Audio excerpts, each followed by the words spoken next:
ಜಾರಿಗೆ ಕ್ಷಣಗಣನೆ ಆರಂಭವಾಗಿದೆ.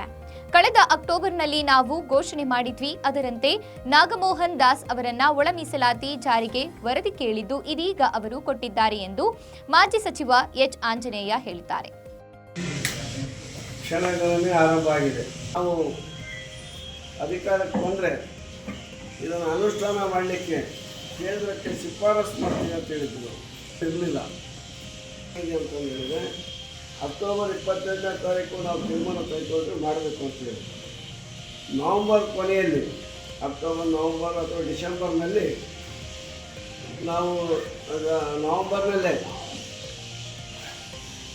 ನಿವೃತ್ತ ನ್ಯಾಯಮೂರ್ತಿ ನಾಗಮೋಹನ್ ದಾಸರವ್ರನ್ನ ಈ ಒಳ ಮೀಸಲಾತಿ ಜಾರಿಗೆ ಒಂದು ವರದಿನ ಕೊಡಿ ಅಂತಂದೇಳಿ ನಾವು ಅವರನ್ನು ಕೇಳ್ಕೊಂಡ್ವಿ. ಅವರು ಸದಾಶಿವ ಆಯೋಗದ ವರದಿ, ಮಾಧುಸ್ವಾಮಿ ಕೊಟ್ಟಂಥ ವರದಿ, 2011ರ ಗಣತಿ ಇರುತ್ತೆ, ಸೆನ್ಸಸ್ ಆಗುತ್ತೆ.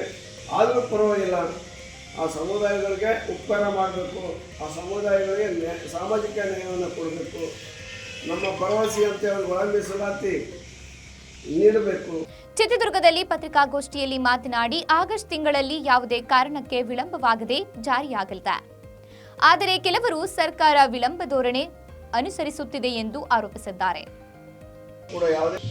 ಅವರು ವರದಿ ಕೊಡ್ತಾರೆ ಸರ್ಕಾರ, ಆಗಸ್ಟ್ ತಿಂಗಳಲ್ಲಿ ಇದು ಖಂಡಿತ ಜಾರಿಗೆ ಬಂದೇ ಬರುತ್ತೆ. ಯಾವ ಕಾರಣಕ್ಕೂ ಕೂಡ ವಿಳಂಬ ಧೋರಣೆ ಇರುತ್ತೆ ರಾಜ್ಯ ಸರ್ಕಾರದ್ದು. ರಾಜ್ಯ ಸರ್ಕಾರ ಮಾಡಬೇಕು ಅಂತ ಇದೆ. ಆದರೆ BJPಯವರು ಮತ್ತು ಕೆಲವು ಹೋರಾಟಗಾರರು ಇಲ್ಲ, ಇವರು ವಿಳಂಬ ಮಾಡ್ತಾರೆ, ಇವರು ಮಾಡ್ತಾ ಇಲ್ಲ, ಪುನಃ ಎಲೆಕ್ಷನ್ನಲ್ಲಿ ಹೇಳ್ಬಿಟ್ಟು